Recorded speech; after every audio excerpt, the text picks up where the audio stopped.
अस्मदाचार्यपर्यन्तां वन्दे गुरुपरम्परा।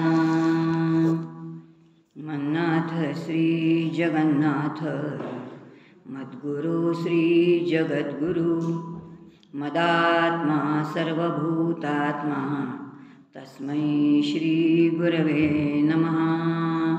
शुकासारिखे पूर्णवैराग्य जाचे वशिष्ठा परिज्ञानयोगेश्वराचे कवी वाल्मिका सारिखा मान्य ऐसा नमस्कार माझा सद्गुरु रामदासा।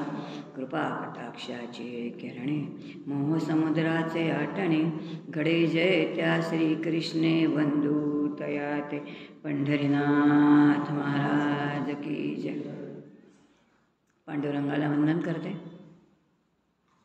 सद्गुरू परमपूज्य डॉक्टर काका, परमपूज्य मंदाते, परम आदरणीय मुळे शास्त्री या तिघांच्या चरणी साष्टांग वंदन दंडवत करते। माझ्याबरोबर असणाऱ्या आचार्य जयश्रीताई तिलाही वंदन करते। श्रोते तुम्ही जगदीश मूर्ती सगळ्यांना वंदन करते। आणि आजचं चिंतन आपण करू। नामसाधनेच्या निमित्ताने काही चिंतन करणार चालू आहे। अखंड नामसाधना ऐकतोय आपण, खूप त्याचे बारकावे बघतोय, सगळे बघतोय आणि सगळे करताना नामसाधनेचा क्रमविकास बघितला। आत्ताचा जो माझ्याकडे विषय आहे तो विषय आहे नामयोग, नामाच्या 4 अवस्था। नामयोग आणि नामाच्या 4 अवस्था। कोणतंही साधन जे आहे ते साधन काल आपण बघितलं की स्नेमाताईंनी घेतलेला विषय होता नवविधा भक्ती। याचा अर्थ नवविधा भक्ती हा टप्प्याटप्प्यांचा एक प्रवास आहे। त्या पायऱ्या आहेत, त्या पायऱ्यांनी वर चढता येतं। लौकिकामध्ये जसं 1ली, 2री, 4थी, 5वी अगदी तसंच आहे। नंतर BA MA एकदम काही आपल्याला वरची जाता येत नाही। त्याचप्रमाणे कोणतंही साधना जेव्हा आपण करतो, अभ्यासाच्या ठिकाणी आपण म्हणतो तो अभ्यास आहे। एखादा कलाकार असेल तर आपण तो म्हणतो तो सराव करतो। नावं अनेक आहेत, पण परमार्थामध्ये ज्याला साधना म्हणतात शेवटी तोही एक अभ्यासच आहे आणि तो अभ्यास एका टप्प्याटप्प्यानेच करायचा।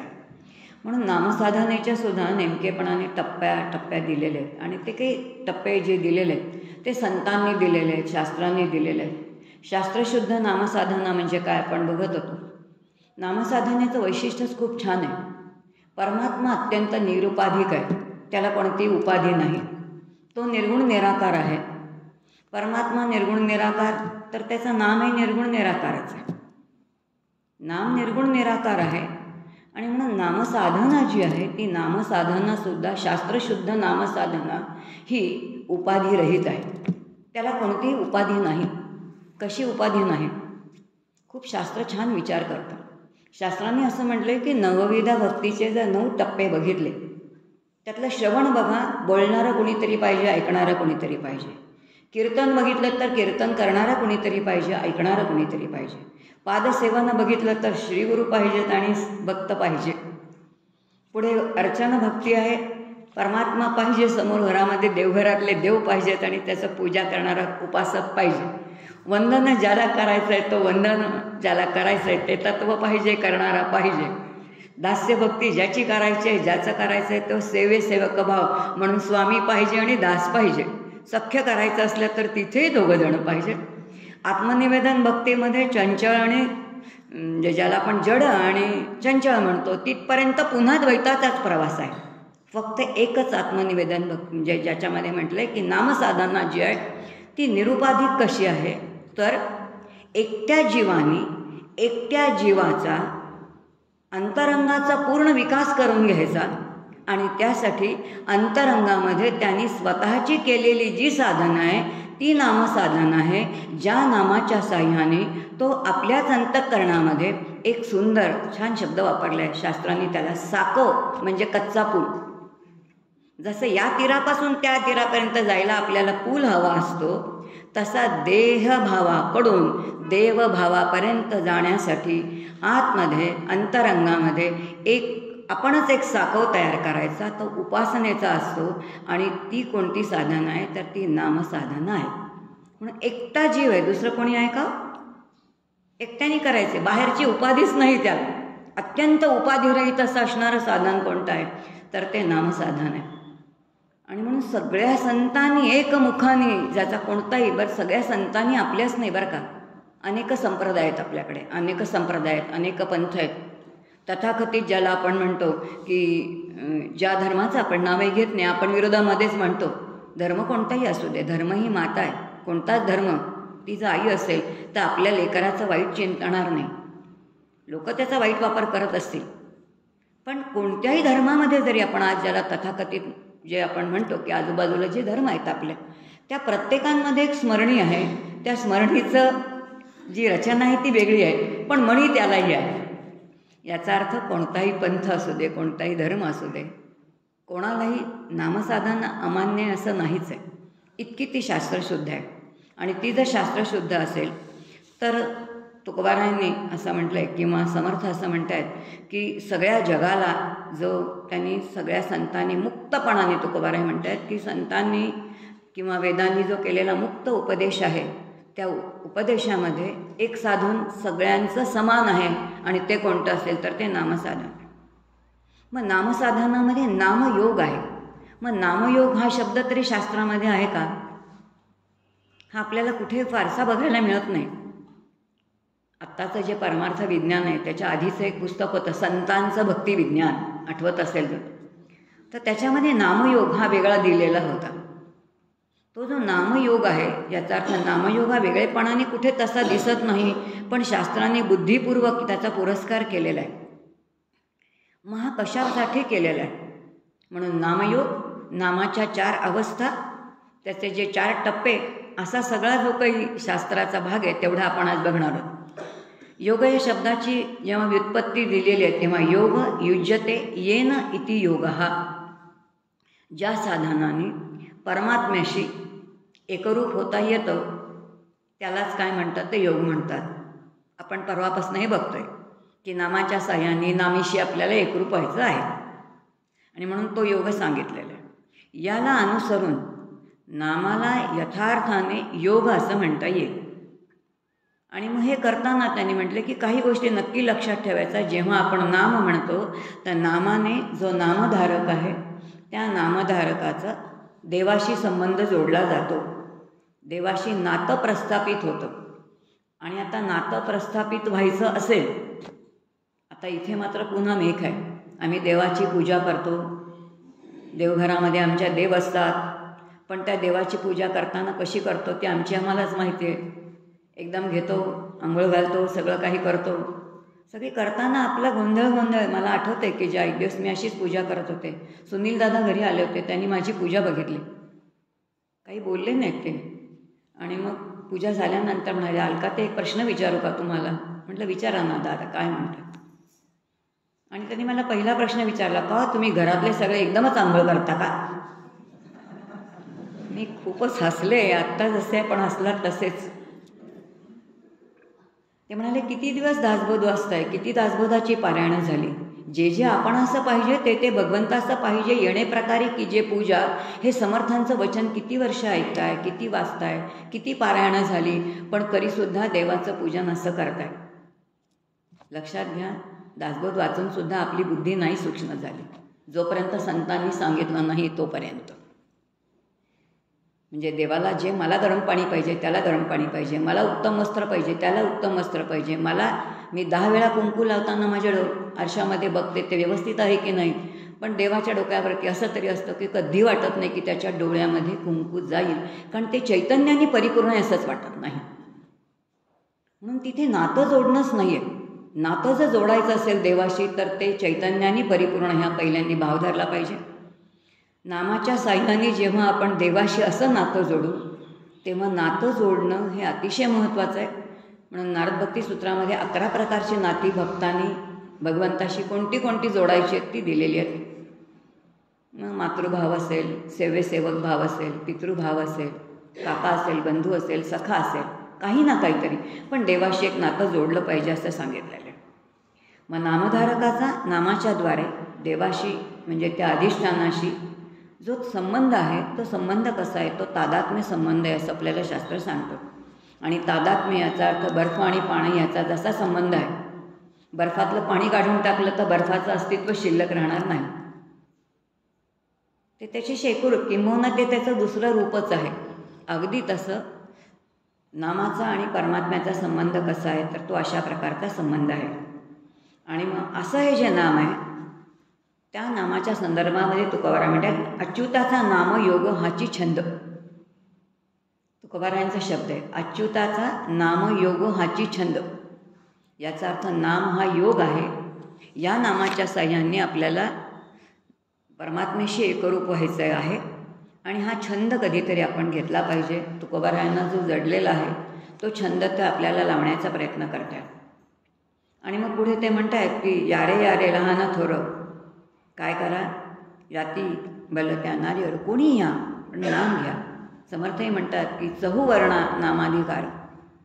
असं नाही आहे की ह्याला कोणाला नामाचा अधिकार नाही, त्याला नाही, सगळ्यांना नामाचा अधिकार आहे. जो जो जीव म्हणून जन्माला आलेला आहे त्याला नामाचा अधिकार आहे. आणि त्या नामाच्या अधिकाराच्या साह्याने, नामाच्या साह्याने कुठपर्यंत मजल मारायची आहे. या नामाच्या 4 अवस्थांच्या टप्प्यातून जाताना 4 अवस्था पहिल्यांदा सांगते आणि मग त्या जाताना कोणते 4 टप्पे आहेत त्याचा विचार करू. पहिल्यांदा म्हटले चित्तशुद्धी. चित्तशुद्धी याचा अर्थ वेदविहित कर्म जेव्हा आपण करतो तर वेदविहित कर्माने चित्ताची शुद्धी होते असं म्हणतात. पण नुसतं वेदविहित कर्म चालत नाही. वेदविहित निष्काम कर्म ईश्वर समर्पित पाहिजे, म्हणजे ईश्वराचं स्मरण पाहिजे, तेव्हा ते काय आहे तर चित्ताची शुद्धी आहे. दुसऱ्या टप्प्यावरती अनासक्ती. याचा अर्थ जी आसक्ती आपल्याला आहे आत्ता प्रपंचाची, ती नंतर कुठे गेली पाहिजे तर ती परमात्म्याकडे किंवा भगवंताची लागली पाहिजे. म्हणून भगवंतावरचं निरपेक्ष प्रेम ती जी आहे, तेव्हा भगवंतावरती प्रेम पाहिजे. प्रेम आहे म्हणजे ती भक्ती झाली. आणि जिथे एकदा भक्ती सिद्ध झाली तर कळत नकळत प्रपंच दुय्यम होत जातो. आणि तो दुय्यम होतो म्हणजे तो प्रपंच नाहीसा होत नाही, प्रपंच होतच राहतो. समर्थांचं खूप सुंदर वचन आहे, प्रपंच मुळीचा नासका, विवेके करावा नेटका, नेटका करिता फिका होत जातो. प्रपंच फिका होणे याचा अर्थ त्याची आसक्ती कमी होणे. प्रपंचाविषयीची अनासक्ती होते. कर्तव्य बुद्धीने तो केला जातो आणि जितका कर्तव्य बुद्धीने केला जातो तितका तो उत्तम होतो. प्रेमाने केलेला, आपुलकीने केलेला जितका उत्तम होत नाही तितका तो कर्तव्य बुद्धीने उत्तम होतो. तिसऱ्या टप्प्यावरती म्हटले नाम प्रेम आणि काय आहे तर निर्दोषता. नामावरती प्रेम बसणं खूप अवघड आहे. गोंदवलेकरांच्या महाराजांच्या जी प्रवचन आहेत त्यात एक खूप सुंदर वाक्य आहे. ते असं म्हणतात की भगवंत दाता आहे, तुम्ही त्याच्याकडे जे मागाल ना ते तो देणार आहे. पण तो कशामध्ये कृपण आहे तर तो भगवंताचं प्रेम आणि भगवंताच्या नामाचं प्रेम देण्यामध्ये तो कृपण आहे.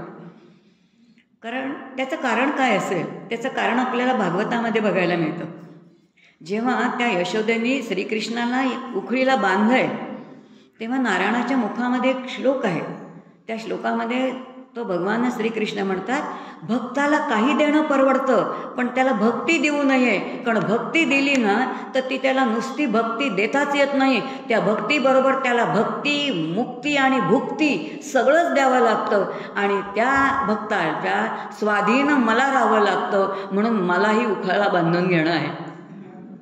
भक्ताच्या प्रेमामध्ये भगवंत बांधला जातो आणि म्हणून त्याला त्या भक्ताला भक्ती, भुक्ती आणि मुक्ती सगळ्या प्रकारचे भोग जे त्याला आहेत ते सगळे मुक्तीत आहेच.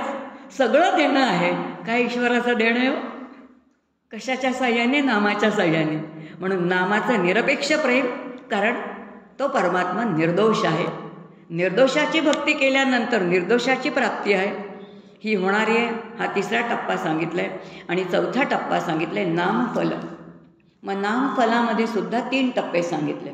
पहिल्या टप्प्यावरती सांगितलेले ती समाधी. आता समाधी म्हटल्यानंतर आपण वाचलेली समाधीची संकल्पना तिथे नाही की बाबा काय आहे. सगळे संत जे आहेत, सगळे ज्ञानी जे आहेत, सगळे सद्गुरू आहेत, त्यांनी प्रचंड कार्य केलेलं आहे. शंकराचार्य 32 वर्ष अवघ्याच्या वयामध्ये इतकं प्रचंड काम केलं आहे. 3दा संपूर्ण भारत भ्रमण केलेलं आहे. अखंड नामामध्ये आहेत असे. मग ती समाधी कोणती आहे ती समाधी सांगताना शास्त्र असं म्हणतं, ज्याच्या अंतःकरणाने समतत्व धरून ठेवलेलं आहे. बुद्धी जेव्हा समतत्वावरती आरूढ होऊन जे जे काही देहाने कर्म केलं जातं, स्थिर अशा अंतःकरणाने समतत्व धरून ठेवलेलं आहे, त्याला समाधी म्हणतात. ती समाधी पहिल्या टप्प्यावरती. दुसऱ्या टप्प्यावरती म्हटले सगुण साक्षात्कार. सगुणाचं दर्शन आहे, सगुणाचा साक्षात्कार आहे. आणि साक्षात्कार म्हणजे साक्षात काही दिसणं नाही, तर साक्षात तेच होणं. आणि साक्षात ते होणं म्हणजे कसं होणं? एक दिवस काकांनी खूप छान सांगितलं होतं. आचार्यांचा एक श्लोक आहे, त्या आचार्यांच्या श्लोकाच्या आधाराने सांगितलं होतं की आपण सगळ्या गोष्टींकडे संतांकडे जातो, सद्गुरूंकडे जातो, ते बोध करतात, पण तो बोध कसा करतो? तो आपण ऐकतो फक्त. आणि शंकराचार्य म्हणतात, सद्गुरूंच्या बोधाचा दंश जो आहे तो दंश शिष्याने करून घेतला पाहिजे. सर्पदंश झाल्यानंतर जसं सर्पाचं विष ज्याला त्यांनी दंश केलेला आहे त्याच्या सर्वांगामध्ये भिनतं आणि तो कसा होतो? तर तो मृत होतो. अगदी तसं संतांच्या सद्गुरूंच्या बोधाने, जीवभावाने ज्याला बोध केलेला आहे तो दंश सर्वांगामध्ये भिनला पाहिजे आणि तो जीवरूपाने मेलाच पाहिजे. आता तो बोध तसा आपण अंतरंगामध्ये मुरवून घेतलेला आहे का, ज्याचा त्यांनी स्वतःला तपासायचं, दुसऱ्याला काही तपासायची आवश्यकता नाही. पण हे करणं आहे. आणि हे जर करायचं असेल तर सगुण साक्षात्कार. आणि म्हणून सगुण साक्षात्कारामध्ये साक्षात काही दिसणार नाही, आकार काही दिसणार नाही, तर तेच होणं. कीटकभृंग न्यायाप्रमाणे एखादी आळी आहे, ज्या आळीला फुलपाखरांनी आपल्या मुखाच्या समोर अत्यंत मिशीसारखा कडक भाग आहे त्यांनी टोचते, ते फुलपाखरू जे आहे ते आपल्या त्या मुखांनी टोचतं. टोचल्यानंतर त्या आळीला वेदना होतात, इतक्या वेदना होतात. ती आळीसारखा विचार करते, वेदना कोणी दिल्या? या आकाराने दिल्या. वेदना कोणी दिल्या? या आकाराने दिल्या. वेदना कोणी दिल्या? या आकाराने दिल्या. वेदना कोणी दिल्या? या आकाराने दिल्या. वेदना आकार चिंतन करता करता आळीचं आळीपणच निघून जातं आणि ज्याचं रूप तिने बघितलेलं असतं ते फुलपाखराचं रूपच तिला प्राप्त होतं. कीटकभृंग न्याय, सगुण साक्षात्कार दुसऱ्या टप्प्यावरती सांगितले. आणि तिसऱ्या टप्प्यावरती सांगितले मोक्ष, अत्यंत निरपेक्ष आनंदाची स्थिती, ज्याच्यामध्ये ज्या मोक्षामध्ये म्हटलं आहे की काही कोणत्याही आता इथे विषय काही राहिलेले नाहीत, निरपेक्ष आनंदाची स्थिती, असं हे सगळं संपूर्ण हा काय आहे ते या टप्प्याटप्प्याने आपण नामसाधनेचं चिंतन करणार आहोत. पहिल्याच दिवशी आपण बघितलं की वेदांमधून ते आलेले आहे. त्यानंतर जयश्रीताईंनी विषय घेतला की संतांनी खूप सोपं सांगितलं, बरोबर. कित्येक वचनं जी आहेत ऋग्वेदातली असू देत किंवा ब्रह्मसूत्रातली असू दे, जसंच्या तसं तुकोबारायांनी वर्णन केलेलं आहे. आणि म्हणून या वेदांच्या बाबतीत सुद्धा तुकोबाराय स्वतः स्पष्ट म्हणतात, वेद अनंत बोललेला अर्थ इतकाची काढीला, विठोबाशी शरण जावे निजनिष्ठे नाम घ्यावे. वेदांचा तो अर्थ आम्हासीच ठावा, यरानी वाहावा भारमाथा. अत्यंत निर्धारपूर्वक आत्मविश्वासाने तुकोबाराय आपल्याला सांगतात, कारण त्यांनी त्या वेदांमधले विचार जे आहेत ते समजून घेतलेले आहेत. आणि वेदांमधले विचार समजून घेऊन जाणीवपूर्वक जेव्हा साधना केलेली आहे तेव्हा तुकोबाराय आपल्याशी बोलत आहेत. आणि मग इथपर्यंतचा प्रवास जर नामधारकाला करायचा असेल तर मग नामाचे 4 टप्पे सांगितले. ते 4 टप्पे कोणते ते बघू. पहिल्या टप्प्यावरती आहे नाम, दुसऱ्या टप्प्यावरती आहे जप, तिसऱ्या टप्प्यावरती आहे मंत्र, चौथ्या टप्प्यावरती आहे अजपा. 4 टप्पे नामसाधनेचे आहेत. मग ह्या 4 टप्प्याच्या साह्याने आपण हळूहळू कसा आपला विकास किंवा आपण कुठं हळूहळू कुठून सुरुवात करायचं आणि कसं जायचं एवढं बघू आपण. नामसाधनेमध्ये आपण लक्षात येईल की जेव्हा आपण लहान होतो तेव्हापासून काही आपण नामही घेतलेलं नाही कधी.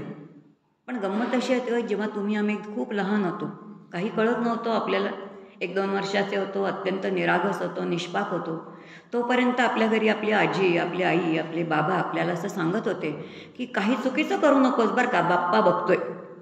मला वाटतं सगळ्यांचा अनुभव असेल, बाप्पा बघतोय असं सगळ्यांना सांगत होते. 3-4 वर्षापर्यंत असताना आपल्याला ते पटत होतं आणि की माझा बाप्पा सगळीकडे बघतोय. पण हा सगळीकडून बघणारा बाप्पा कधी जाऊन देवळात स्थिरावला आपल्यालाही कळलं नाही. आता मात्र देवाचं दर्शन घ्यायचं असेल तर आपल्याला देवळात जावं लागतं. मग देवळात गेल्यानंतर काय दर्शन घेतो आपण परवा बघितलं, काय नाही होत दर्शन, काही येणं होतच नाही. दर्शनाच्या निमित्ताने आपण फक्त शारीरिक कसरतच करत जातो. आणि म्हणून नाम घ्यायचं हे आपल्याला कधी कळतं? आपल्या आयुष्याच्या एका कोणत्या तरी टप्प्यामध्ये, कधी संतांच्या सहवासामध्ये, कधी सद्ग्रंथांच्या एखाद्या मध्ये आपण येतो आणि तिथे आपल्याला कळतं की आपल्याला आता नाम घ्यायचं आहे. आत्तापर्यंतचं आपलं आयुष्य असंच गेलेलं आहे. लक्षावधी कर्म झालेले आहेत, त्या कर्माची फळं भोगलेली नाही आहेत, सगळं आहे, हे सगळं झालं. पण मग नाम घ्यायचं हे पहिल्यांदा कळतं. आणि मग ज्या वेळेला कळतं की मला नाम घ्यायचं आहे, मग तेव्हा आपणच आपल्याशी निर्णय करतो की चला आपण नाम घेऊया. पहा, नामाच्या नामामध्ये सुद्धा पुन्हा 4 टप्पे सांगितले. पहिल्या टप्प्यावरती मला नाम घ्यायचं आहे, कारण माहितीच नाही काय करायचं. मग नाम घ्यायचं एकदा कळल्यानंतर आपण नाम घ्यायला सुरुवात करतो. कोणाचं घ्यायचं, काय घ्यायचं, काही माहिती नाही, पण घेतो काहीतरी. मग जे आपल्या मनाला येईल ते घेतो, काही एखादा खुला मंत्र घेतो, मग नाम घ्यायला सुरुवात करतो. इथेच दुसऱ्या टप्प्यावरती येतो. पण प्रत्यक्ष नाम घ्यायला जेव्हा सुरुवात केली जाते तेव्हा लक्षात येतं की आम्ही पुष्कळ ठरवतो नाम घ्यायचं म्हणून, पण पुन्हा आपण विसरतो.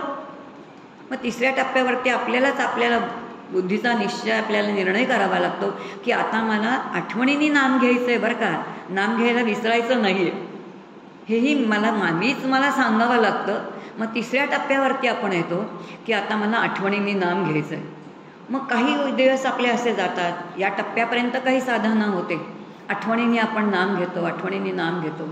त्याचा परिणाम असा होतो की त्या आठवणीने घेतलेल्या नामाचा, याचा अर्थ त्या नामाच्या साह्याने तो जो नामी आहे, तो जे आपलं उपास्य दैवत आहे, त्या उपास्य दैवताला आपण साध घालत असतो. आणि त्या साधाचा परिणाम म्हणून असं होतं की त्या साधाची, ज्याला साध घातलेली आहे त्याला त्याची सवय झालेली असते.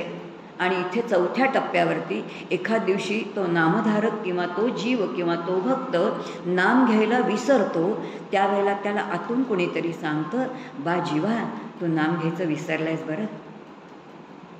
आणि मग त्याला लक्षात येतं, अरे हो मी नाम घ्यायला विसरलोय, परत नाम घ्यायला मला सुरुवात येते. इथपर्यंत जर आलो तर हा टप्पा कोणता आहे? शास्त्रांनी असं म्हटलेलं आहे की ज्या नामाच्या साह्याने भक्त भगवंताला साध घालतो, त्या साधाची परमात्म्याला सवय होते. परमात्मा आता त्या भक्ताला आठवण करून देतो. म्हणजे इथे सख्य भक्ती भगवंताकडून होते. हा टप्पा कोणता आहे? तर सख्य भक्तीचा टप्पा आहे. असे हे नामाचे कोणते सांगितलेले आहेत की ते 4 टप्पे सांगितलेले आहेत. कबीर महाराजांचं वचन आपल्याला आठवतं. कबीर महाराज म्हणतात, राम हमारा जप करे हम बैठे आराम. आता एक परिस्थिती अशी आहे की रामच माझा जप करतोय, मी दुसरं काही करायची मला आवश्यकताच नाही. असे ह्या टप्प्याटप्प्याने नाम जे आहे ते नाम हळूहळू विकसित होत जातं आणि नामधारकांनी लक्षात घेऊन नाम घ्यावं असं सांगितलेलं आहे. मग हे नाम कसं आहे? नाम येता जाता घेतलं आहे.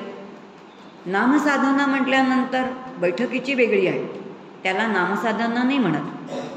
बैठकीची नामसाधना असेल त्याला वेगळी नाम आहे. येता जाता, उठता बसता, भांडता, भोगता जे सगळं करताना आपण काल बघितलं काय प्रक्रिया त्याच्या नामामध्ये घडतात, हे नाम आहे. मग दुसऱ्या टप्प्यावरती शास्त्र म्हणतं काय? तर तो जप आहे. मग आता जप म्हटल्याबरोबर लक्षात येतं आपल्याला की जपाचे सुद्धा 2 प्रकार आहेत. एक स्मरणीच्या साह्याने केलेला जप आहे. काल विषय झाला की काय आहेत, किती स्मरणीमध्ये 108 मणी आहेत वगैरे, ते सगळं ठीक आहे. मग त्याचं काही शास्त्र आहे, तो मेरुमणी ओलांडायचा नाही. पुन्हा काय त्याचं कारण आहे? कारण ते ओलांडायचं नाही कारण का आता आपल्याला आता हा देह ओलांडून पुन्हा पुन्हा यायचं नाही ना इकडे. आणि म्हणून जाणीवपूर्वक काय आहे, पुन्हा उलटं फिरवायचं, ते ओलांडून जायचं नाही आहे. ते शास्त्र सोडून द्या सगळं. पण तो जप आहे की जो स्मरणीच्या साह्याने केला जातो. कारण स्मरणी जर हातात असेल, त्याचं खूप छान व्यवहारातलं उदाहरण दिलेलं आहे की ज्याचा संग आपण करतो त्याच्यासारखं आपल्याला वागा असं वाटतं. ज्याच्या संघाच्या मध्ये आपण असतो तसंच आपल्याला वागावंसं वाटतं. आम्ही शिक्षक असतो, आमच्या विद्यार्थ्यांना खूप रागवतो, शांत बसा बरं, मस्ती करू नका, समोर बसलेला तेव्हा अभ्यास करा, असे सगळे सांगणारे आम्ही शिक्षक जेव्हा आम्हाला प्रशिक्षण देतात, काही रिसोर्स पर्सन आलेले असतात, आम्ही तिथे प्रशिक्षणाला जातो आणि जेव्हा आम्ही विद्यार्थ्यांच्या बाकावरती बसतो तेव्हा समोर सगळे तज्ज्ञ असतात, पण त्या विद्यार्थ्याचा बाकाचा गुण आम्हाला लागतो आणि विद्यार्थी जितके नाठाळ असतात त्याच्या कितीतरी पटीने शिक्षक म्हणून आम्ही नाठाळपणा त्या बाकाच्या संघाने करतो. का केला जातो? कारण बाकाचा संग, ज्याच्या संघामध्ये राहतो त्याचा दोष जडतोच. मग गोष्टींचा संघ जडतो, जडाचा संघ जडतो, तर चेतनाचा किती जडत असेल. आणि मग चेतनाचा संघ जडूच नाही म्हणून संत म्हणतात सत्संगतीमध्ये ना, बाकी कोणाचा संघ जडण्यापेक्षा. मग असा जो आहे तर त्यासाठी जर हातामध्ये स्मरणी असेल, महाराजांचंच पुन्हा वाक्य मला आठवतं, महाराज म्हणतात हातात काठी असेल तर उगाच कोणावरती तरी ती उगारावीशी वाटेल, पण तीच जर हातात स्मरणी असेल तर निदान एखाद्या कोणत्या तरी देवाचं नाम घ्यावंसं वाटेल. म्हणून स्मरणीने जो केला जातो तो जप आहे, त्याला स्थूल जप म्हटलेला आहे. आणि जपाचा दुसरा आणखीन एक प्रकार सांगितलेला आहे, तो सूक्ष्म जप आहे. याचा अर्थ जे नाम आपण घेतो आहोत ते नाम कोणतेही साधन असू दे, साधन हे गुप्तपणे केलं जातं, करावं आणि गेलं पाहिजे. साधना जर उघडी केली तर ती शास्त्राला मान्य नाही आहे. कलावती आईच्या चरित्रामधलं एक खूप सुंदर वचन आहे. आई म्हणतात शेतकरी पीक काढतो आणि आलेलं पीक जे आहे ते झाकून ठेवतो. ते झाकून ठेवलं नाही तर पाखरं धान्य खाऊन जातात. अगदी तसं नामधारक असू दे किंवा कोणतीही साधना जेव्हा एखादा साधक करतो तेव्हा ती त्यांनी गुप्तपणे केली पाहिजे, ती उघडी करता कामा नये. आणि म्हणून त्यांनी आलेले अनुभवसुद्धा उघडे करू नयेत. ते जर सांगायचे असतील तर सिद्धांना किंवा सद्गुरूंशिवाय दुसऱ्या कोणाला सांगू नयेत. आणि मग ह्याला अनुसरून जो जप आहे त्या जपाची व्याख्या अशी आहे की हृदयामध्ये जाणीवपूर्वक जो जपून केला जातो त्याला जप म्हणतात. माऊलींच्या हरिपाठाचे आता ओळ आठवत असेल की हृदयी आलेला जपमाळाशिवाय अंतरी जो अखंड जप चाललेला आहे, जाणीवपूर्वक केलेला आहे, हृदयामध्ये चाललेला आहे. जपमाळ हातामध्ये नाही आहे, पण ती माळ अखंड अंतरंगामध्ये चालू आहे. आणि म्हणून जाणीवपूर्वक हृदयामध्ये जपून जो केला जातो तो जप आहे दुसऱ्या टप्प्यावरती. म्हणून जी नामसाधना आहे त्या नामसाधनेतून चौथ्या टप्प्यापर्यंत येण्यासाठी आपल्याला जप जो आहे तोही करावा लागतो. मग ती स्मरणी आता लक्षात येईल की जप म्हटल्यानंतर बैठकीचं साधन, ती काही येता जाता आपण फिरणी माळ घेऊन करत नाही, मग बैठकीचं साधन आहे. मग आता जे बैठकीचं साधन आहे येता जाता केलेल्या साधनेपेक्षा बैठकीच्या साधनाचा दर्जा थोडा वेगळा आहे, थोडा उंचीचा आहे. त्याच्या पुढचं जे आहे तेही नामाचाच प्रकार आहे, पण तो मात्र आहे मंत्र आहे. मंत्र याचा अर्थ, मंत्र म्हणजे काय, शब्दच आहे. आणि शब्द म्हणजे काय, नामच आहे. विष्णू सहस्त्रनामामध्ये काय आहेत, सहस्त्रनाम आहेत पण नामच आहे. कालाला विषय, सहस्त्रनामी असणारा तो कसा आहे, तो अनामी आहे. अनामी असलाय तर सुद्धा त्याला आपल्याला कोणत्या तरी तर नावाने बोलावावंच लागतं. मग असा जो मंत्र आहे तो मंत्र हा तिसरा टप्पा आहे. पुन्हा मंत्र साधना ही बैठकीची साधना आहे, ही दर्जेदार असणारी साधना आहे. आणि ती साधना ही नामसाधना ही शास्त्रमान्य आहे, ती केली पाहिजे कारण ती खूप दर्जेदार आहे. मग त्याच्यामध्ये पुन्हा दोन प्रकार सांगितले, एक स्थूल मंत्र आहे आणि एक सूक्ष्म मंत्र आहे.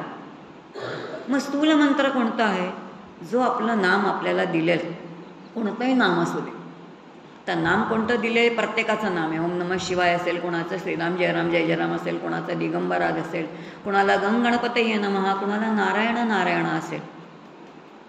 मग हे जे नाम आपल्याला मिळालेलं आहे ते वैखरीने म्हणणं त्याला म्हटलेलं आहे मंत्र.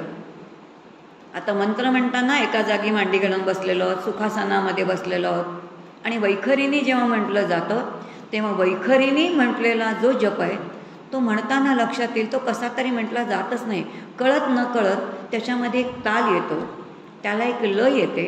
आणि ताल आणि लय ज्या वेळेला त्या नामाला येते किंवा त्या मंत्राला येते तेव्हा कळत न कळत त्याचे आघात आपल्या नाभीवरती होतात. जेव्हा नाभीवरती त्याचे आघात होतात तेव्हा अंतरंगामध्ये काही कंपनं निर्माण होतात. ही जी कंपनं निर्माण होतात त्याला स्थूल मंत्र म्हटलेलं आहे. जसा साधा नारायण शब्द आहे, पण जेव्हा आपण म्हणू नारायण नारायण नारायण वैखरीने म्हटलं तर एक लय आली, एक ताल आला, म्हणता म्हणता कळत न कळत आघात झाले. वैखरीतलं नाम जे आहे ते खूप महत्त्वाचं आहे. एका ठिकाणी तसं म्हटलंय की नाम देताना नुसतं असं म्हणू नका, बेंबीच्या देठापासून ओरडून त्याला हाक मारा असं म्हटलं. इतक्या जोराने नाम म्हणा असं म्हटलं. कसे नाम कसे घ्यायचे असे 8-10 प्रकार दिले. त्यातला एक शेवटचा प्रकार दिले की बेंबीच्या देठापासून ओरडून त्याला हाक मारा. आपला तो विषय नाही चिंतन, पण आपण मंत्र बघतोय. आणि म्हणून वैखरीने जे म्हटलं जातं तो काय आहे, तर तो मंत्र आहे. हा स्थूल मंत्र आहे. आणि मग सूक्ष्म मंत्र आहे. आता हेही बैठकीचंच साधन आहे. नारायण नारायण म्हणतोय, पण केवळ नारायण नारायण म्हणता म्हणता लक्षात येईल की जर नारायण म्हणतोय तर बराच काळ जेव्हा आपण नारायण म्हणतो किंवा एखादा नाम घेतो तेव्हा ते नामच नामधारकावरती कृपा करतं. आणि मग हळूहळू लक्षात येतं की मी नारायण म्हणतोय खरा, पण नारायण म्हणजे काय आहे. मननेन त्रायते इति मंत्र हा. जर ज्याचं नाम मी घेतोय तो मला या भवसागरातून तारून नेणार असेल तर मग ते नाम असेल, तर मग ते नाम म्हणजे काय आहे. मग नारायण म्हणजे काय आहे, मग नार म्हणजे काय आहे, अयण म्हणजे काय आहे. नार म्हणजे समुदाय असतील, अयण ह्याचे 4 अर्थ आहेत की ज्याचा पहिला अर्थ आहे प्रेरक. माझ्या इंद्रियांचा प्रेरक कोण आहे, जाणणारा, प्रत्येक गोष्ट जाणणारा, 10 इंद्रियांनी जाणणारा कोणतं तरी तत्व असलं पाहिजे. मग त्याचा प्रेरक कोण आहे, त्याचा जाणणारा कोण आहे, मग त्याचा आश्रय, विश्वाचा आश्रय कोण आहे.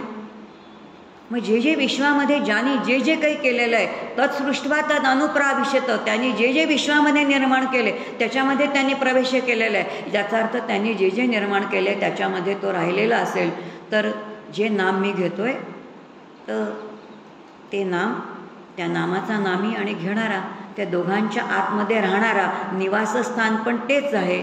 म्हणून आयणाचा एक अर्थ निवासस्थान आहे. हे सगळं नारायण नामाचं चिंतन करणं याला सूक्ष्म मंत्र म्हटलेलं आहे. आता लक्षात येईल की नामातून आपल्याला कुठून कुठून कसा प्रवास करत जायचा आहे. असा सावकाश प्रवास होतो. म्हणून 3ऱ्या टप्प्यावरती मंत्र आहे आणि 4थ्या टप्प्यावरती अजपा आहे. अजपा म्हटल्यानंतर लक्षात येईल की जपच करायचा नाही, स्मरणही घ्यायची नाही, नामही घ्यायचे नाही, काहीच करायचं नाही, काहीही न करणं. नामही सुटलेलं आहे, नामही न घेणं. आता जे नामाचा एकदा संस्कार करायचा, इतकं नाम घ्यायचं, ते नाम सगळं शरीरामध्ये विनवून घ्यायचं आणि मग नंतर शेवटच्या टप्प्यावरती तो नामाचाही आश्रय सुटलाच गेला पाहिजे. तिथे अजप आहे, कारण केवळ श्वासावरती लक्ष ठेवणं आहे. मग अजपापर्यंत आपण पटकन नाही पोचत. मग तिथपर्यंत पोचायचं असेल तरी शास्त्र सांगतात, संत सांगतात की काही संकल्प करा. गाशीच आपण उल्लेख केला की परमपूज्य डॉक्टर काकांचा दासबोध बघितला, अजपा जर काढला तर तिथे पहिल्यांदा काकांनी ते संपूर्ण लिहिलेलं आहे. अजपा ज्याला करायचा असेल त्यांनी संकल्प करावा की इथपर्यंत मला नामाच्या सह्याने मजल मारायची आहे. म्हणजे नामसाधनेचाही संकल्प करायला पाहिजे की नको. केवळ कुणाच्या तरी कल्पनेने डोक्यावरती हात ठेवून होईल का ते. मला तिथपर्यंत जायचं आहे, आपला बुद्धीचा निश्चय असला पाहिजे. तो संकल्प आपल्याला करावा लागेल आणि त्या संकल्पामध्ये दिलेले अद्य सूर्योदय अभ्य सूर्योदयापर्यंत, पुन्हा अद्य सूर्योदय अभ्य सूर्योदयापर्यंत, म्हणजे आजच्या सूर्योदयापासून सूर्योदयापर्यंत, सूर्योदयापासून सूर्योदयापर्यंत अहं अजपा करिष्ये. श्वासागणी नाम. भागवतातला श्लोक सांगतो, विधात्याची काय कृपा आहे की ज्यांनी दररोज 21,600 अजपा ह्याची सोय त्यांनी करून ठेवलेली आहे. पण तिथे आपण पाहतसुद्धा नाही.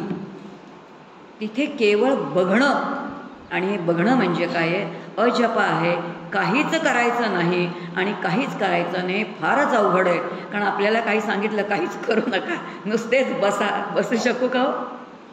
काही शक्यच नाही. आपण काहीतरी केल्याशिवाय आपल्याला चैन पडत नाही, कारण काहीतरी केल्याशिवाय काहीतरी मिळत नाही. हा इतका संस्कार आपल्यावरती झालेला आहे आणि केल्याशिवाय काही मिळत नाही हा संस्कार घेऊनच जेव्हा आपण परमार्थामध्ये येतो तेव्हा इथे पण आपण काहीतरीच करतो आणि काहीतरीच केलं की काहीतरीच मिळत नाही. मग नेमकेपणाने काय करायचं तर इथे सांगितलं, या टप्प्याप्रमाणे जर नामसाधना आपण समजून घेऊन केली तर लक्षात येईल की आपल्याला अजपापर्यंत जायचं आहे. आणि अजपा ही सहजावस्था म्हटले, उत्तमा सहजावस्था. आणि उत्तमा जर सहजावस्था तिथपर्यंत जायचं असेल तर नामापासून सुरू झालेला आपला प्रवास आहे. मग ह्या नामापासूनचा जो प्रवास सुरू होतो तर तो वैखरीने सुरू होतो. मग वैखरीने सुरू झालेला प्रवास वैखरीने नामसाधनेला प्रारंभ होतो. त्यांनी शास्त्राने खूप त्याला छान म्हटले. त्यांनी म्हटले अनुसंधानपूर्वकम. काय छान म्हटले, अनुसंधानपूर्वकम. वैखरीने केलेलं किंवा वाणीने घेतलेलं जे भगवन नाम भगवन संकीर्तन आहे त्यालाच त्यांनी नामस्मरण म्हटलेलं आहे. म्हणजे नामस्मरणामध्ये किती अटी घातल्यात बघा.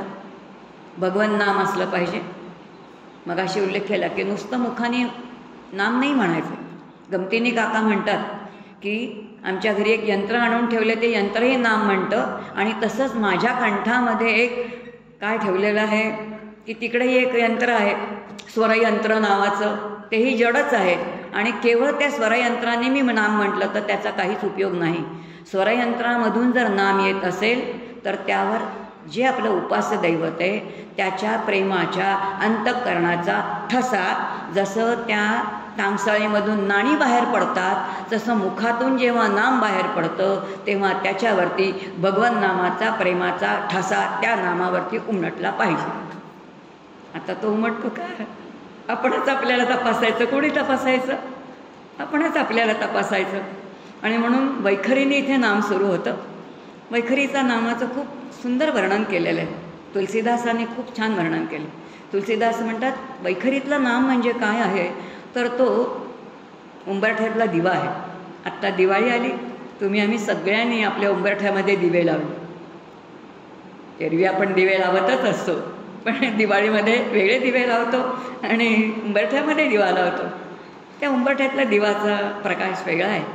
वैशिष्ट्य त्याचं असं आहे, उंबरठ्यात जरी दिवा लावला तरी इतकी छोटीशी ती पणती आहे, त्या पणतीचा प्रकाश जितका घराच्या बाहेर पडतो तितकाच घराच्या आतसुद्धा पडतो. अगदी तसंच शास्त्र म्हणतं. तुलसीदास म्हणतात वैखरीमध्ये जे नाम घेतो त्या नामाचा नामी नामधारकाच्या आतही हळूहळू प्रगटतो आणि आत प्रगटलेला तोच नामी त्याला हळूहळू बाहेरसुद्धा दिसतो. किती सुंदर विचार आहे. आणि म्हणून सुरुवात कुठून आहे तर वैखरीच्या नामापासून आहे. वैखरीचं नाम हे काय आहे तर तो उंबरठ्यातला दिवा असं तुलसीदास म्हणतात. आता हे लक्षात आलं की लक्षात येईल की म्हणून सुरुवात जी आहे ती वैखरीने करायची आहे. वैखरीतलं जे भगवान नाम आहे तर खूप छान सांगितलं की हे वैखरीतलं नाम 4 वाणी आहेत आपल्याला. 4 वाणींचं नाम 4 प्रकारांनी घेतलं पाहिजे.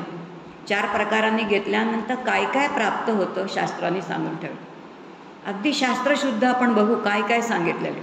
वैखरीचं नाम जे आहे ते वाणीचं नाम आहे. वैखरीचं नाम असेल तर त्याला काय म्हटलेलं आहे की ती कोणती वाणी आहे तर ती शब्दरूप वाणी आहे आणि शब्दरूप वाक त्याला म्हटलं. शब्द याचा अर्थ वाक म्हणजे ती वाणी. अशा या वैखरीच्या वाणीने जर आपण ईश्वराचं नाम घेतलं, परमात्म्याचं नाम घेतलं तर काय होतं, पहिल्यांदी जो भवसागर आपण ज्याला घाबरलेलो असतो, ज्या संसारामध्ये आपण राहतो, जो सरणारा आहे, जिथे सुखदुःखाचे तुम्हाला आम्हाला तडाखे बसतात, हा भवसागर तरून जाण्याची क्षमता तुम्हाला आम्हाला प्राप्त होते. फल दिलेलं आहे बरं का. वैखरीने जर नाम घेतलं, वैखरीचं नाम शब्दरूप वाकरूप आहे आणि ते जर घेतलं तर हा जो भवसागर आहे ज्याची तुम्हाला आम्हाला खूप भीती वाटते, अर्थात हा भवसागर आहे आपल्याला कोणीतरी सांगेपर्यंत कळतच नाही. संतांच्या सहवासाल्यामध्येच कळतं की अरे बापरे आजूबाजूला आपण इतके दिवस भवसागरातच गटांगळ्या खात असतो, हे नंतर कळतं आपल्याला. पण ह्या भवसागरामध्ये तरून जायचं आहे म्हणजे थोडा अधिकार, क्षमता थोडी जी आहे ती आपल्याला प्राप्त होते. कोणत्या नामाने तर वैखरीच्या नामाने.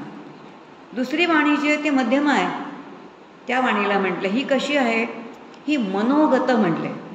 मनोगत आहे, इथे शब्द नाही आहे आणि म्हणून मनोगत असल्यामुळे त्याला मनवाक किंवा मनोगत वाणी म्हटलेलं आहे. मग ह्या मध्यमेने जर भगवन नाम संकीर्तन घडलं याचा अर्थ अंतःकरणाने. मग अंतःकरणामध्ये पुन्हा 2 घटक आहेत, एक मन आणि एक बुद्धी. मन जे आहे ते काय संकल्प विकल्प करणार आहे, त्यामुळे ते काही नाम घेणार नाही. बुद्धीच्या साहाय्यानेच आपल्याला निर्णय करावा लागेल आणि मग आपण काय करतो तर ते नाम घेतो. आणि म्हणून ही सूक्ष्म आहे आणि असं ज्या वेळेला ही ज्याला आपण मनोवाक म्हटलेलं आहे, जी मध्यमा आहे, त्या मध्यमेने जर नाम घेतलं तर काय होतं, त्याचं फल सांगितलेलं आहे शास्त्राने की भवसागर पार होतो. आता असं वाटेल दुसऱ्या टप्प्यावरतीच भवसागर पार होतो का? सुरुवातीला आपल्याला वाटेल खोटं, पण त्याच्या पुढचा टप्पा सांगितल्यानंतर कळेल की का ते पार होतं त्याचं. आधी जरा थोडं सोपं सांगते, नाही तर फारच धक्के बसतील की हे इतकं अवघड आहे का असं वाटेल. पण दुसऱ्या टप्प्यावरती आपल्याला शास्त्राने सांगितलेलं आहे की जर मनोगत वाणीने नाम घेतलं तर भवसागर नक्की पार होतो. आता किती मला सांगा, आपल्याला दिलासा आहे की नाही संतांनी दिलेला, शास्त्रांनी दिला. तिसरी वाणी म्हटलेलं आहे पश्यंती आहे. आता पश्यंती वाणीसुद्धा अंतःकरणाची आहे, पण ह्याला त्यांनी म्हटले बुद्धिवाक किंवा बुद्धिगत वाणी म्हटले. बुद्धिवाक किंवा बुद्धिगत म्हटलेलं आहे. आता ही पश्यंती वाणी आहे. पश्यंतीनी जप करायला सांगितलं आहे. आणि आता पश्यंतीने जप करायला सांगताना त्याला पश्यंती का म्हणतात? या वाणीने जप करणारे कोण आहेत? जेवढे ज्ञानी आहेत, जेवढे योगी आहेत, जेवढे सगळे सिद्धपदाला पोचलेले आहेत, ते अखंड कोणत्या वाणीमध्ये आहेत म्हणे तर ते या पश्यंती वाणीमध्ये आहेत. हे सगळे कोणत्या आहे? त्या या वाणीने ते जप करतात. कारण कसे पश्यंती म्हणजे संस्कृतमध्ये पश्यती म्हणजे पाहणे. ते अखंड बघतात. कोणाला बघतात? तर ज्याचं नाम घेतोय त्याला ते अखंड बघतात. कसं बघतात त्यांनी सांगितलंय, ते नुसतं बघत नाहीत. करतरी आवळा जसा आहे तितकं स्पष्ट दर्शन त्यांना नामागणिक होतं. नामागणिक साक्षात प्रत्यक्ष दर्शन ज्यांना अखंड घडतं ते योगी आणि सगळे ज्ञानी आहेत. आणि म्हणून ते पश्यंती वाणीने जे नाम घेतात ते काय करतात तर अखंड त्या भगवंताचं दर्शन घेतात. आणि मग हे दर्शन कसं आहे? बुद्धीने घेणं. बुद्धिगत, बुद्धिवाक म्हटलेलं आहे. आणि म्हणून ते चर्मचक्षु नाही तर ते ज्ञानचक्षु आहे. मग आता इथे काय आहे? इथे कोणता अधिकार आहे? इथे त्यांनी म्हटलेलं आहे की दुसऱ्या टप्प्यावरती भवसागर पार केला जातो. आणि आता इथे काय घडलेलं आहे? तिसऱ्या टप्प्यावरती असलेला भवसागर आटूनच जातो. तिसऱ्या टप्प्यावरती भवसागर आटून जातो. आता हे आटून जातो कसं काय समजून घ्यायचं आपण? ज्ञानेश्वरीमध्ये माऊलींची एक खूप सुंदर ओवी आहे. लक्षात येईल की संतांची जी ओवी आहे ती आपल्याला सुलभ खूप कळून, म्हणजे हा विषयाचं सुलभीकरण आपल्याला होतं. भवसागर आटून जातो याचा अर्थ भवसागराचं भय राहत नाही. येथ एकची लीला तरले, जे सर्व भावे मद भजले, तया ऐलीच थडी सरले माया जाळ. याचा अर्थ या मायाजाळाची भीतीच आपल्याला राहत नाही. जे द्वैत आहे त्या द्वैतामध्ये आपल्याला जी भयंकर भीती आहे, भीती म्हणजे सुखदुःखाचे तडाखे आहे. जो प्रपंच आपल्याला जे पाहिजे ते आपल्याला काहीच करता येत नाही असं आपल्याला वाटत असतं. मग माया म्हणजे काय आहे? माया म्हणजे दुसरं काही नाही आहे. जो काय आपल्या मनाच्या विरुद्ध सारखं काही झालं की जे आपल्याला प्रतिबंध करणार आहे ते सगळेच माया आहे. आणि म्हणून जी मुळामध्ये नाही आहे पण तरीसुद्धा आपण त्या सगळ्या त्याच्या बंधनामध्ये होत अशी असणारी माया आहे. मग हा भवसागर आटून जातो. आणि आटून जातो याचाच अर्थ जोपर्यंत आपण प्रपंचामध्ये आहोत तोपर्यंत तुम्हाला आम्हाला सुखदुःखाचे तडाखे बसत राहतात. पण पश्यंती वाणीपणी जेव्हा आपण नाम घेतो तेव्हा त्या नामधारकाला इतका अधिकार प्राप्त होतो. आजूबाजूच्या जगामध्ये कितीही लोक असू देत, त्या कितीही लोकांच्याकडून कितीही सुखाचे तरंग येऊ देत किंवा कितीही दुःखाचे तरंग येऊ देत, त्या योग्याला ते सिद्धच आहेत. आता ते कोणते योगी राहिले? ते ज्ञानी आहेत, ते सिद्ध आहेत. त्या सिद्धाला, त्या ज्ञानाला त्या सुखाचाही काही तरंग नाही आणि दुःखाचाही काही तरंग नाही. जग असलं तर असू दे, नसलं तर नसू दे, घरातले कोणी असले तर असू देत, नसले तर नसू देत, आपल्याला घरातलं काही कमी चालत नाही आणि तिकडे काही कमी नसलं तरीसुद्धा आनंदी असल्याला काय संपतच नाही. आपल्याला किती सुखाचे प्रसंग आहेत, सगळं मिळत असतं तरी आपली कुरकुर असते. आणि ज्याला काही नसतं तरी काहीच कुरकुर नाही. की जे मिळालं आहे ना ते अखंड, ती स्थिती अंतःकरणाची बिघडली जातच नाही. काय विलक्षण आहे. म्हणून त्या अंतःकरणाची स्थिती नामाने कुठपर्यंत मजल मारता येते. पश्यंतीनी म्हणून त्यांनी योगी म्हटलेलं आहे की ना सुखाचा तरंग, त्यांच्या सुखामध्ये बाद नाही. भवसागर आटूनच गेला. आटून गेल्यानंतर कोण त्यांना त्रास देणार? सगळं दाते जिभ चावली, कोळे काय कोणी बत्तीशी मोडली. माझ्याच दातांनी माझी जीभ चावली तर मी माझी बत्तीशी मोडत नाही. तसं समाजामध्ये कुणीही त्रास दिला तरी त्यांना त्रासच होत नाही. मंदाताई म्हणतात आधी जेवायला बोलवू नका, बोलवलं तर कोणाला उपाशी सोडू नका, एखादं आठवलं तर सांगूनच टाका. आता सांगताना एक प्रसंग आठवला. योगी कसे असतात? पश्यंतीपर्यंत नाम गेल्यानंतर साधकाची स्थिती काय होते? बरीच वर्ष झाली मला वाटतं. 2001च्या सुमारास पैठणला एक खूप मोठा कार्यक्रम झाला, आठवत असेल तर. 1000 लोक दासबोधाच्या पारायणाला बसले होते. 1000 लोक दासबोधाच्या पारायणाला बसले होते. परमपूज्य डॉक्टर काका तिथे प्रवचनाला गेले होते. काकांना तिथे प्रवचनाला बोलवलेलं होतं. औरंगाबाद जवळ असल्यामुळे आम्ही होतो. आठवते का जयश्री? गेलो होतो आपण औरंगाबादला. आम्ही त्या ठिकाणी काकांची प्रवचनं ऐकली आणि तिथून पुढे पैठणला काकांचं प्रवचन होतं. ज्या ठिकाणी काका पैठणला गेले, काकांना आमंत्रण केलेलं होतं, पण त्यांना माहिती नाही. त्यांनी काकांना पाहिलंच नव्हतं. हे बोलवलं आहे आपण त्यांना, हे डॉक्टर देशमुख कोण आहे ते माहिती नाही. काका तिथे गेले, कोणी त्यांचं स्वागतच केलं नाही. 1000 लोकांनी गाव जेवण होतं. पैठणसारखं छोटं गाव, रोज 5-5 हजार लोक जेवत होती. पत्रावळ्यांवरती जेवण वाढलं होतं आणि काका पत्रावळ्यांवरती जेवायला बसले. कधीच न बोलणारे ते तिथे बसले. भात वाढलेला होता, वाढून ठेवलेलं होतं. भातावरती माशा बसलेल्या होत्या, आमटी घातलेली होती. आणि हे सगळं बघितल्यानंतर एखादे असते तर किती कुरकुर केली असती. पण एवढेच म्हणाले, भातावरती माशी बसलेली असली तरीसुद्धा मला निश्चित माहिती आहे की हा नाथांचा प्रसाद आहे. नाथांनी मला बोलवलेला आहे. मी हाताने माशी दूर करू शकतो. नाथांचा प्रसाद म्हणून तो प्रसाद मी ग्रहण करू शकतो. तो त्यांनी तितकाच प्रेमाने भक्तीने ग्रहण केला, काही कुरकुर नाही. आणि जेव्हा व्यासपीठावरती ते बसले तेव्हा आयोजक इतके खजील झाले. 3-3दा काकांचे पाय धरून सांगत होते, साहेब आम्हाला क्षमा करा, आम्ही तुम्हाला ओळखलं नाही. तर मला अक्षरशः त्या रस्त्यावरती काका पत्रावळीमध्ये जेवायला बसले, पण काही कुरकुरच नाही. व्यासपीठावरती बसल्यानंतर तितक्याच आत्मीयतेने सांगितलं. नंतर लोक नमस्कार करायला आल्यानंतर तितक्याच प्रेमाने आशीर्वाद दिला. पश्यंती वाणीचा नामाचा काय परिणाम असेल? शास्त्र उगत नाही ना काही सांगत. लक्षात येईल की शास्त्र जे काही सांगतं ते अनुभव घेणारे आपल्या समोर आहेत. लक्षात येईल काय नामाच्या साह्याने मजल मारता येते. सुखदुःख समेकृता लाभा लाभो जया जाऊ. आम्ही नुसते वाचतो, पण जेव्हा आपण असं बघतो की अशा प्रकारचं जीवन जगणारे आपल्या समोर आहे. तिकडचा दुसरा प्रसंग आहे. औरंगाबादला एक समाजाची लोक काकांना बोलवायला आले होते आणि म्हणाले, डॉक्टर साहेब आमच्याकडे याल का? काका म्हणाले येतो. आणि गेले. त्या दिवशी संध्याकाळी आम्हाला एका ठिकाणी जेवायला जायचं होतं. विचार केला की कसं जायचं. मी काकांना म्हटलं, काका मी येऊ का? काका म्हणे तुला चालेल का? मी म्हटलं तुम्ही जाता तर मला का नाही चालणार, मी पण येते तुमच्याबरोबर. आणि मग ते ग्रहस्थ मला रिक्षाने घेऊन जायला आले. कसं काय बोलावं मी. त्या गल्लीचं नाव होतं भंगी गल्ली लिहिलेलं होतं वरती. त्या गल्लीमध्ये आम्ही गेलो होतो.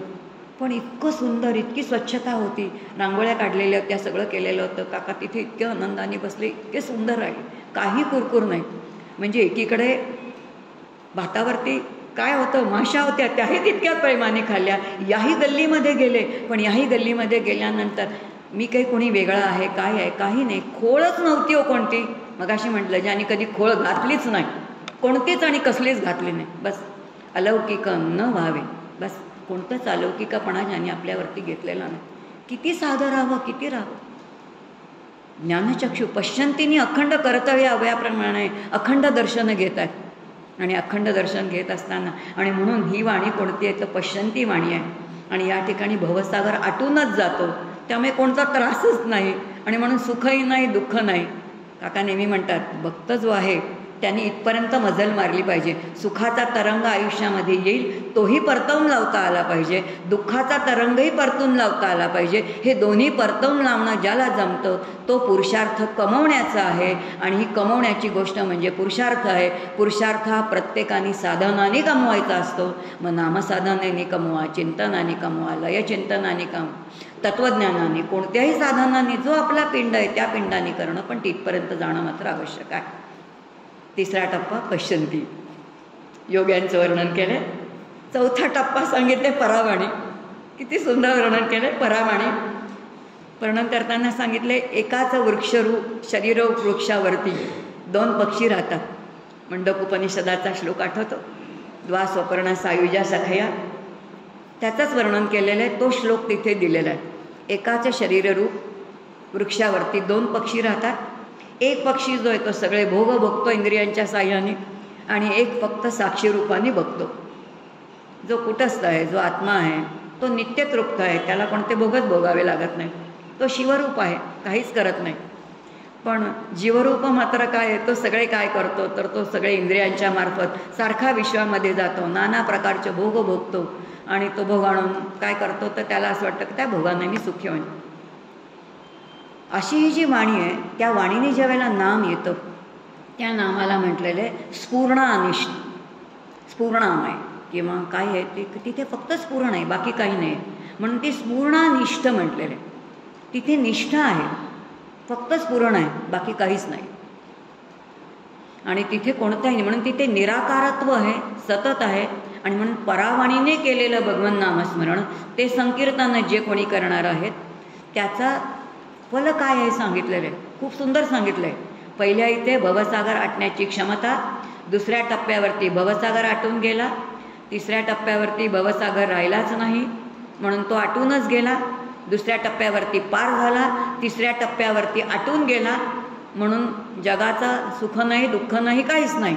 चौथ्या टप्प्यावरती भवसागराचं रूपांतर कशामध्ये झालं तर ह्या भवसिंधूचं रूपांतर आनंद सागरामध्ये झालं. काय सुंदर कल्पना आहे. आता लक्षात येईल तुकोबाराय जे म्हणतात की आनंदाचे डोही आनंद तरंग, अंतःकरणाची प्रत्येक वृत्ती आनंदाशिवाय दुसरी कोणतीच नाही. किंबहुना माऊली त्याच्या पुढे जातात आणि म्हणतात, माऊलींचं आनंदाच्या संदर्भातलं वर्णन असं आहे, आनंदुरे अजी आनंदुरे सभाय अभ्यंतरी अवघा परमानंदुरे. जगामध्ये बाहेरही आनंद आहे, अंतरंगामध्येही आनंदच नाही, परमानंद आहे. अवघा सगळीकडे परमानंदाशिवाय दुसरं काहीच नाही. म्हणून आता भवसागर निघून गेला आणि आनंदसागर म्हणजे भवसागराचं रूपांतर आनंदसागरामध्ये होणं हे परावाणीने घेतलेल्या भगवन नाम संकीर्तनाचं आहे. पण कोणतं भगवन नाम संकीर्तन? अनुष्ठानपूर्वक केलेलं, भगवंताच्या अत्यंत प्रेमाने केलेलं, भगवन नाम संकीर्तन केलेलं. असं वैखरीपासून सुरू झालेला प्रवास परेपर्यंत जर जायचं असेल तर तिथे गेल्यानंतर भवसागराचं रूपांतर आनंदसागरामध्ये आहे. आता हे टप्पेशास्त्रांनी सांगितलं. आता त्याचा कालावधी आहे का म्हणजे लक्षात येईल किती अवघड आहे. घाम फुटलो मी पहिल्यांदा ऐकल्यानंतर. मी म्हटलं आयुष्यात कसं काय शक्य आहे, खूपच अवघड आहे. कारण अर्थात तेवढ्या उंचीला जायचं असेल, गमतीने काका म्हणतात मला हिमालयावरती जायचं असेल तर मला माझी क्षमता वाढली पाहिजे. हिमालयाची जर उंची कमी झाली तर हिमालय राहणार नाही. मला हिमालयावरती जायचं असेल तर मला माझा अधिकारच वाढवला पाहिजे. तसं परावाणीने जर मला नामसंकीर्तनापर्यंत जायचं असेल तर हा कालावधीचा विचार मला करावा लागेल. माझ्या आयुष्याचं काळकाम, वेग, गणित, काल आपण ऐकलं तिन्हीचं गणित घालावं लागेल. आणि ते गणित वेदांनी मांडलेलं, शास्त्रांनी मांडलेलं किती आहे? पहिली 8 वर्ष वैखरीने नाम, त्यानंतरचं 16 वर्ष जे आहे मध्यमेनी नाम, 32 वर्ष पुढची पश्चंतीनी नाम आणि त्यानंतरची 64 वर्ष परावाणीने नाम. किती झाली आता सगळी टोटल करायची की लक्षात येईल. आता लक्षात येईल की इतकं नाम घेतल्यानंतरची जो शेवटचा टप्पा आहे त्या टप्प्यावरती काय घडतं. मग जे काही नाम आहे त्या नामाचा परिणाम काही वेगळा आहे. मग ते नाम कशा प्रकारचं नाम आहे आपण अर्थवादाचे सगळे मंदाताईंकडून अनेक उदाहरणं ऐकली आहेत की ज्याच्यामध्ये अर्जुनाची कथा आपण बघितलेली आहे की मंदाताई नेहमी म्हणतात की नाम कोणासारखं घ्यावं, अर्जुनासारखं नाम घ्यावं. तसं अर्जुनाने नाम घेतलं. खूप म्हणे कटकट करायचं नेहमी. एक दिवस म्हणे कायम कृष्ण आणि अर्जुन इतके सखा होता, तर एक दिवस म्हणे युधिष्ठिराने धर्मराजाने खूप काय केली तर तक्रार केली की अरे आम्ही पण सगळेच पांडव तुझे भक्त आहेत, पण तू प्रत्येक वेळेला अर्जुन अर्जुन काय पार्थ पार्थ काय म्हणतोय, आम्ही काय तुझे भक्त नाही का. कृष्ण म्हणाला दाखवून देतो. आणि म्हणून काय केलं असेल, आपल्याला कथा सगळ्यांना माहिती आहे की कृष्ण एक दिवस जेव्हा युद्धाचा प्रसंग आहे त्या कुरुक्षेत्रावरती राहुट्या घातलेल्या आहेत आणि त्या राहुट्यांच्या वेळेला रात्री मध्यरात्रीनंतर श्रीकृष्णाने कोणाला धर्मराजाला युधिष्ठिराला उठवलेलं आहे आणि कुठे घेऊन गेला आहे तर त्या अर्जुनाच्या त्या राहुटीमध्ये घेऊन गेलं. अर्जुन झोपलेला होता, गाढ झोपलेला होता. सांगितलं काय आवाज करू नकोस, काही करू नकोस. आणि तिथं गेल्यानंतर काय केलं असेल त्याने, अर्जुनाचे केस म्हणे पाठीवरती रुळणारे कुरळे होते.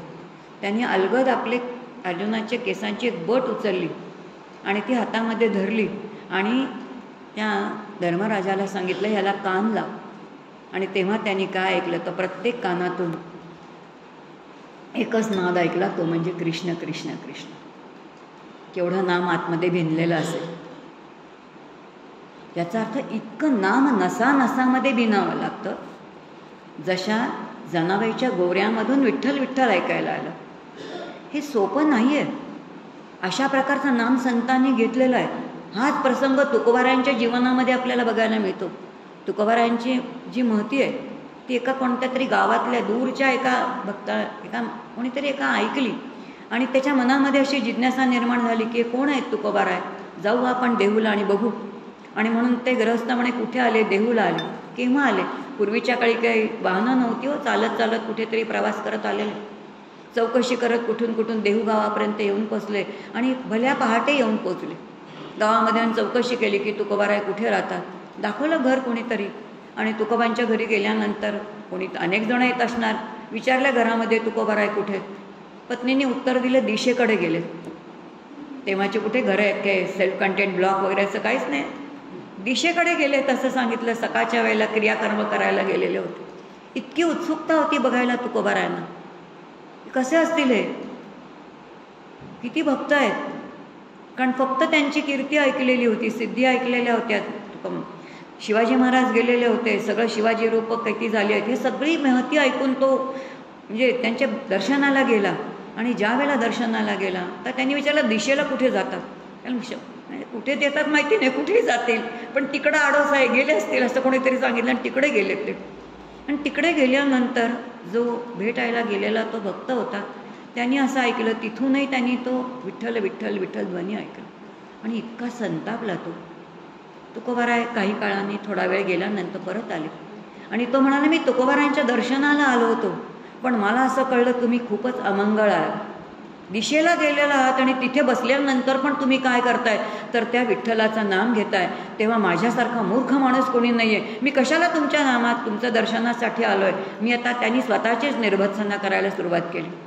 तुकोबारायांची यथेच्छ निर्भत्सना केली. तुकोबाराय अत्यंत शांत राहिले. थोडा वेळ गेला आणि मग तुकोबाराय म्हणाले मलाही कळतं रे की दिशेला गेल्यानंतर अत्यंत ज्या पांडुरंगावरती माझं प्रेम आहे ना त्याचं ते विठ्ठल नाम नाही घ्यायचं आहे, पण मी काय करू, पडिले इंद्रिया वळण. माझ्या इंद्रियांना इतकं वळण पडलेलं आहे, आता मला ते आवरतच नाही, मी काय करू. तू आता असं कर, तू ना माझी जिव्हा धरून ठेव असं सांगितलं. राग आलेलाच होता त्याला, कशाला मी यांच्या दर्शनाला आलेलो आहे असं वाटलेलं होतं. चिडलेल्या त्या ग्रहस्थाने तुकोबारायांची जिव्हा अशी घट्ट धरली म्हण चरित्रामध्ये बरं का त्यांच्या, अशी ती घट्ट धरली. तेव्हा त्यांनी त्यांच्या सर्वांगातून म्हणजे रोमारोमातून विठ्ठल ध्वनी ऐकला. लक्षात, याचा अर्थ हे नाम कोणतं आहे तर परामणीचं नाम. इथपर्यंतचं नाम आपल्या अंतःकरणामध्ये रुजलं पाहिजे, पण ते रुजण्यासाठी चित्ताची सुचिता आहे. पण ही सगळी सुचिता नामच करून घेत, बाकी वेगळं काही करण्याची आवश्यकता नाही. आणि म्हणून ह्या 4 वाणी ज्या आहेत ह्या 4 वाणींनी किती प्रकारचं तप करायचं आहे आणि ह्या तपाच्या साह्याने आपल्याला तिथपर्यंत जाणं आहे. आणि म्हणून परावाणी कशी आहे असं म्हटलं तर परावाणी ही भावगत आहे. आता परावाणीचं वर्णन करताना शास्त्र म्हणतं हे भावगत आहे. याचा अर्थ ज्या परमात्म्याचं नाम घेतोय त्याच्याविषयी आपल्याला विलक्षण भाव असला पाहिजे. आणि जर विलक्षण भाव असेल तरच आपल्याला भावगत, याचा अर्थ भावानी जिथे जाता येतो त्याला भावगत म्हणतात. भागवत भावानी जाता येतं, भक्ती भगवंताची भावानी करता येते म्हणून भावतोची देव. आणि जनाबाई त्याच्या पुढे जाऊन म्हणते जी तुका भाव ती तुका देव. मग जितका भाव तितका देव असेल तर भावगत अशी ही वाणी आहे. आणि म्हणून भवप्रद असा असणारा भगवंत अद्भुत आहे. तोच या विश्वाचा निर्माता आहे. तसाच तो जगतरूपामध्ये नटलेला आहे. मग जो निर्माता आहे तोच नटलेला आहे. आणि मग ह्याचं काय आहे भगवंताचं. आता भावगताने तिथपर्यंत जायचं असेल, परावाणीने आपल्याला नाम घ्यायचं असेल तर नामधारकांनी किंवा भक्तांनी नेमकेपणाने काय करायचं हे सांगताना आपल्याला शास्त्र म्हणतं की भगवंताचं उत्कृष्ट रूप कोणतं असेल तर ते सगुण साकार रूप आहे. त्याची 2 रूपं शास्त्रांनी सांगितलेत. एक स्थावर जंगम आहे ज्याला सावरण रूप म्हणतात. आणि एक रामकृष्णाजी सगुण साकार अवतार आहेत त्याला निरावरण रूप म्हणतात. मग आता कोणतं रूप जे आहे ते सगुण साकार रूप जे आहे ते सगुण साकार रूप त्याची उपासना, तेच त्या ब्रह्माची उपासना ही भावगत या भावाने जर परावाणीने केली तर आनंद सागरामध्ये काय आहे तर प्रविष्ट आपल्याला होता येतं. आता किती स्पष्ट शास्त्रांनी सांगून ठेवले आहे सांगा. आणि पुढे म्हटले की हे जे तत्व आहे, जे कोणतं म्हटलेलं आहे सावरण असणारं ब्रह्म, हेच कसं आहे तर वेद वेदांत सच्चिदानंद घन ब्रह्म जे आहे तेच कोणतं ते हे तत्व आहे जे अत्यंत विशेषत्वाने शुद्ध असणारे विशुद्ध तत्व आहे. आणि त्याची उपासना का करायची कारण जोपर्यंत हा सगुण असणारं हे ब्रह्म जीवाच्या उद्धाराचा संकल्प करत नाही तोपर्यंत जीवाचा उद्धारच होत नाही. याचा अर्थ एखाद्या शिष्याचा उद्धार करावा असं कोणाला वाटलं पाहिजे हो? त्या सगुण ब्रह्माला वाटलं पाहिजे ना. त्या सगुण ब्रह्माला सच्चिदानंद घन ब्रह्माला वाटलं पाहिजे. त्याला जर वाटलं याचा उद्धार करावा तरच होणार आहे. आणि म्हणून सावर्ण जे आहे त्याचं सांगताना काय सांगितलं आहे की त्याची उपासना. आणि म्हणून हे जे सगुण साकाराचा सत्संकल्प जो आहे त्या सत्संकल्पाने जीवाला काय आहे तर शिवाचं स्वरूप प्राप्त होतं. या जीवाला जर शिवाचं स्वरूप प्राप्त व्हायचं असेल तर इथपर्यंत आपल्याला काय करावं लागेल तर हे सगळं लक्षात ठेवावं लागेल. आणि मग आता लक्षात येईल की शास्त्र आपल्याला सिद्धांत सांगतं. आणि सिद्धांत सांगताना संत जे आहेत ते मातृभावाने त्याची सगळी आपल्याला सुंदर उकल करून दाखवतात. आणि मग उकल करून संतांनी आपल्याला सांगितलेले. आणि म्हणून 4 वाणींच्या साह्याने आपल्याला नामाच्या साह्याने कुठपर्यंत जायचं आहे. मग नाम आहे, आपण सुरुवातीच्या टप्प्याला बघितलं काय काय आपल्याला करायचं आहे. नामाच्या साह्याने किती काळ करावं लागेल ते बघितलेलं आहे. पण नामाच्या साह्याने चित्तशुद्धी करून घेणं आहे. प्रपंचाची अनासक्ती आपल्याला कळतं. नामाच्या साह्याने ती येतेच येते, वेगळं काही करावंच लागत नाही. कारण नाम स्वतःच काय आहे तर त्या नामधारकाला खूप सुंदर शेवटपर्यंत घेऊन जातं. आपल्याकडे जसे अनेक गोंदवलेकर महाराज नाम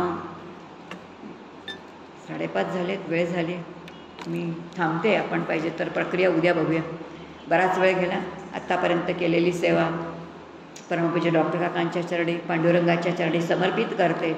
आणि नामसाधनेची एक प्रक्रिया बघायची होती पण ती उद्याच्या प्रवचनामध्ये आधी ती प्रक्रिया बघू आणि मग पुढच्या ठिकाणी आपण जाऊ. इथे केलेली सेवा समर्पित करते आणि थांबते. पंढरीनाथ महाराज की. 5:30 झाले, 1/4 तास होऊन गेले. सांगेन ना उद्या.